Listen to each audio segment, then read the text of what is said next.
Revenge, a word that shakes the soul. For some, it's poison. For some, it's healing. And for some, it's the only thing left to live for. People say time heals everything, but some wounds only cut deeper as time passes. The wounds of betrayal. The wounds of broken trust. The wounds of shattered love. This is the story of Emily Parker. Emily was an ordinary American girl with extraordinary dreams. She grew up in a middle-class family in Chicago. Her father worked long hours as an electrician. Her mother managed the home with patience and grace. From childhood, Emily saw her mother fight life's struggles with a smile. From her, Emily learned that patience is strength. Emily was bright, ambitious, and full of love. She believed in fairy tales. She believed in happy endings. And most of all, she believed in trust. For her, love wasn't just a feeling. It was a promise, a commitment, a lifelong bond. Then came college. The first year was filled with new faces, new experiences, and new challenges. And that's when she met Ryan Miller. Ryan was the kind of guy everyone noticed. Tall, athletic, and confident. He had a smile that pulled people in and words that could melt even the coldest heart. At first, Emily didn't pay much attention. But Ryan had a way of making people feel special. He remembered the little things. He praised her efforts in class. He made her laugh when she felt low. Slowly, he became the center of her world. Within months, Emily fell deeply in love. She shared her dreams with him. Her fears, her hopes, her secrets. She believed she had finally found the one.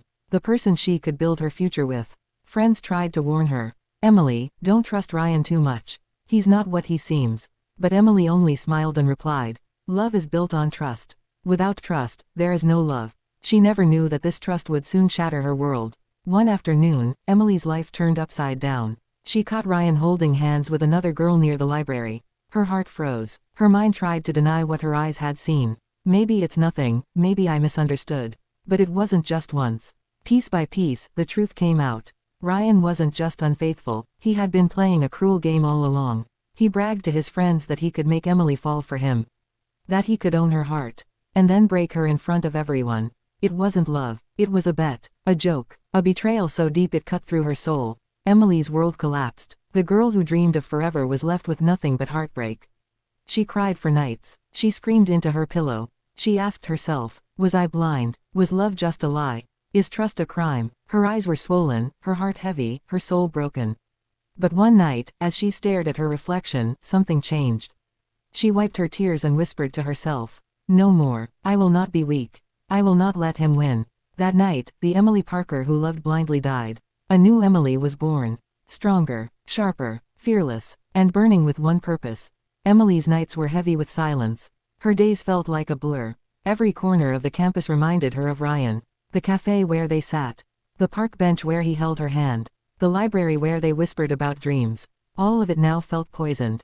But Emily refused to drown in sorrow forever. She had cried enough. She had begged for answers. And she realized, answers would never come. So instead of asking why, she decided to ask how. How do I rise again? How do I take back control of my life? How do I make Ryan regret ever crossing me? The first step was to rebuild herself. She stopped skipping classes. She poured all her pain into her books. Every page she studied, every lecture she focused on, felt like a brick in the wall she was building around her broken heart. She knew that to destroy Ryan, she first needed to become unshakable.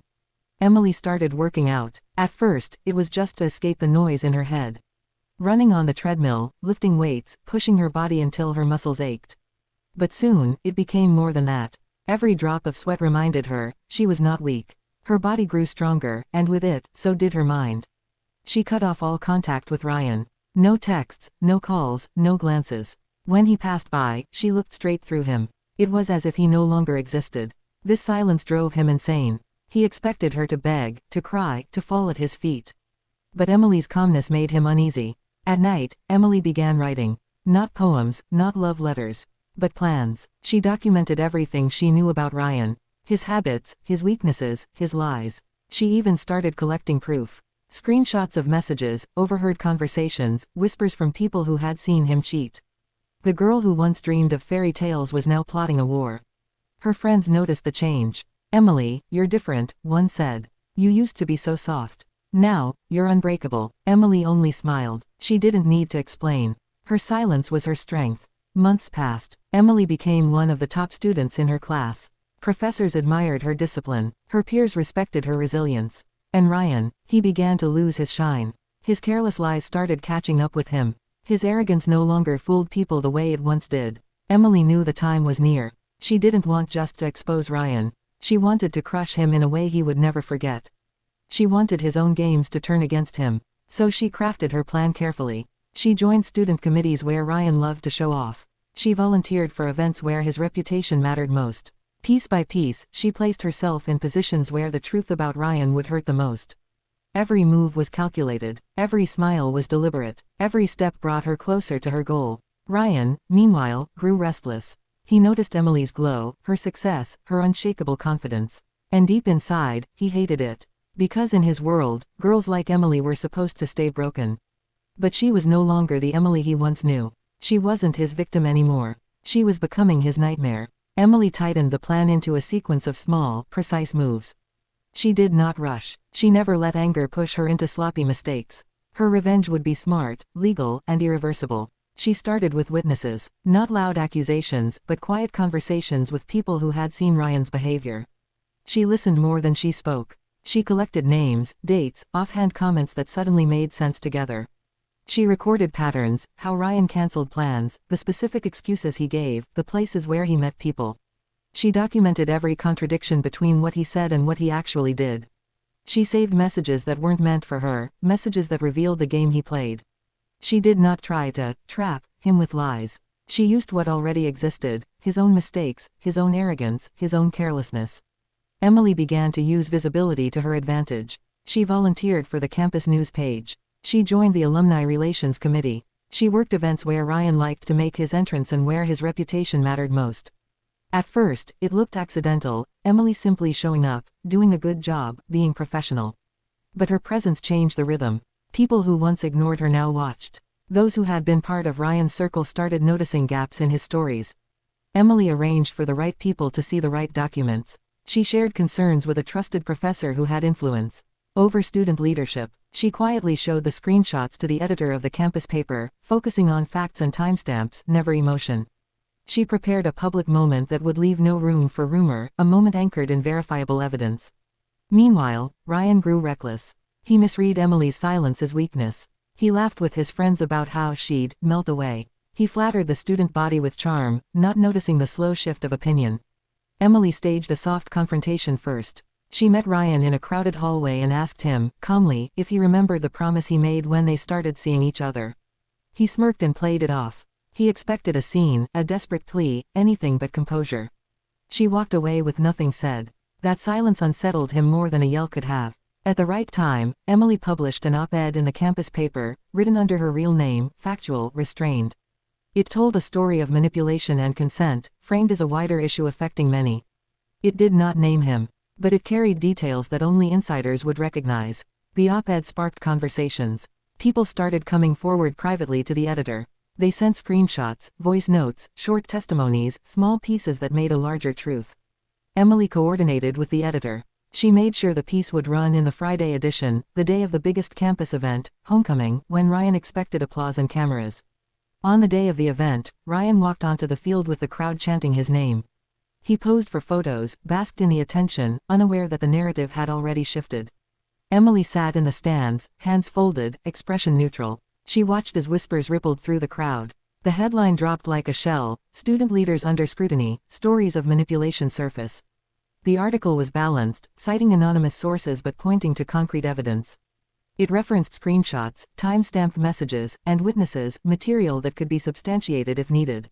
Ryan felt it immediately. Phones buzzed in his pocket. His friends glanced at him, faces unreadable now. He searched for reassurance in their eyes and found hesitation. A week later, the campus paper published a follow-up, this time with interviews.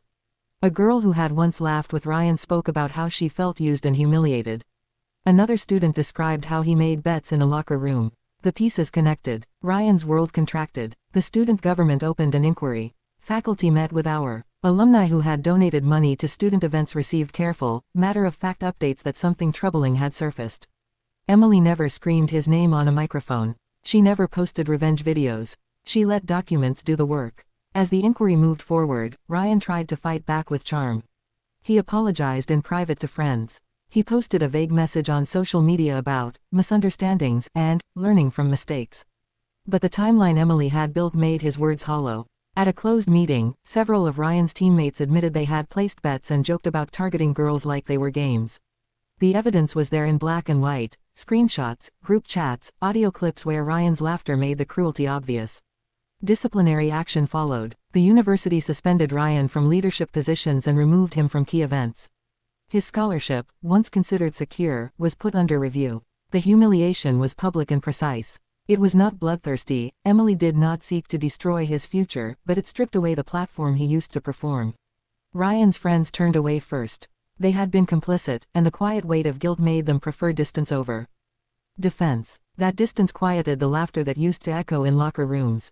Emily's plan unfolded exactly as she had hoped. But at each victory she stayed composed. She had not allowed herself to be corrupted by vindictiveness. Her goal had been clarity and accountability, and now the institutional mechanisms were doing their work. Still, Emily wanted one final, personal closure. She arranged a town hall where students could speak openly about consent, manipulation, and accountability. The administration hesitated, fearful of legal exposure, but the collected testimony in the paper made the need clear. On the night of the town hall, the auditorium was full. Lights dimmed. Microphones lined the stage. Emily walked up, not as a victim, but as a moderator. One by one, people told their stories. Men and women, athletes and artists, whispered accounts and loud declarations. The room pulsed with pain and resolve. When it was her turn, Emily spoke with measured clarity. She told what happened to her, briefly and without theatricality. She showed the timeline, the messages, the way the bet had been made and celebrated. She spoke about the aftermath, about nights spent questioning her self-worth, about the fight to rebuild. She did not embellish. She did not rage. She spoke the truth, and for the first time since the betrayal, she felt the relief of being heard in a public, accountable space. Ryan sat in the back, now a shadow of the confident man he once played. His face was pale, his jaw tight. No one cheered for him. The town hall changed the campus culture. Policies were reviewed. Workshops were organized. The administration set up clearer pathways for reporting and support. For Emily, the town hall was more than a tactical victory. It was moral. It was a reclamation of voice. There were consequences for Ryan, some institutional, some social. He lost a reputation he had abused. He learned the hard lesson that cruelty carried a price. But Emily didn't stop there. She used her new visibility to start a peer mentorship program. She trained students to spot manipulation, to support victims, and to insist on consent. She channeled attention away from spectacle toward prevention. Over time, the media attention cooled. Ryan moved away from campus for the semester. He worked through the fallout privately. He learned, painfully, the cost of the games he played. Emily kept studying. She finished her degree with honors. She accepted internships and opportunities that her old self could only have dreamed of. Her revenge had a shape. It was justice served through evidence, community, and accountability. It was not the reckless fantasy she had imagined in the first weeks after the betrayal. It was something cleaner, sharper, and far more lasting. And somewhere in the quiet of a winter morning, Emily realized the final truth: she had not only made him regret, she had remade herself. The weeks after the town hall were strange for Emily. For the first time in months, she didn't feel the constant need to watch Ryan. The work was done. The system had moved. The evidence spoke louder than any insult he could throw back. At night, when she lay in her dorm bed, she felt a new kind of silence, one without fear, one without humiliation. It was not peace yet, but it was the beginning of it. Ryan, meanwhile, became a ghost on campus. His once loud laughter was gone from the cafeteria. His name, once spoken with admiration, now came with hesitation, with a quiet pause before people moved on. He was no longer the center of the story. The spotlight had shifted. Emily noticed how people approached her differently. Some came to thank her quietly, saying her courage had helped them recognize patterns in their own relationships. Others offered apologies for not speaking up sooner, for having once believed Ryan's version of things. She accepted their words with grace, never bitterness. She had not done this for applause. Her revenge was never about destroying a man, it was about rebuilding a truth. Still, the scars were real. There were mornings when Emily felt the old sting of betrayal. There were days when she replayed his smirk in her head, wondering how he had ever looked her in the eyes and lied. But she no longer drowned in those memories. They were scars, not open wounds. She began journaling again, not about pain but about growth. Her entries shifted from what he did to what I learned. From what I lost to what I am building. By spring, Emily was leading workshops for new students. She spoke not as someone broken, but as someone who had walked through fire and come out sharper. She made sure her story was never about Ryan's name, it was about survival, resilience, and the courage to turn pain into power. Ryan, stripped of status, faced his own consequences. Without leadership roles, his scholarship faltered. Internships he had lined up quietly backed away. He was forced to confront a future built on real effort instead of charm. For the first time in years, he had to stand without applause. Emily never gloated. She never sought him out to twist the knife. Her revenge had already worked, because the truth had been spoken, and the power was hers now. In the final weeks of the semester, Emily stood on stage at the Honor Society banquet. She gave a speech about integrity, about accountability, about the strength it takes to rebuild after betrayal. Her voice was calm, her eyes steady. She spoke like someone who had lived through shadows and found the light. The applause that night was different from the noise Ryan once loved. It was not shallow praise. It was respect. It was recognition of someone who had turned pain into something bigger than herself. Betrayal may break you in the moment, but it does not define you. Emily's story shows us that revenge does not have to be cruel, it can be the pursuit of truth, the rebuilding of dignity, the quiet victory of standing taller than the one who tried to bring you down. In love, she was deceived. But in revenge, she found strength. And that strength will last a lifetime, long after her betrayer is forgotten.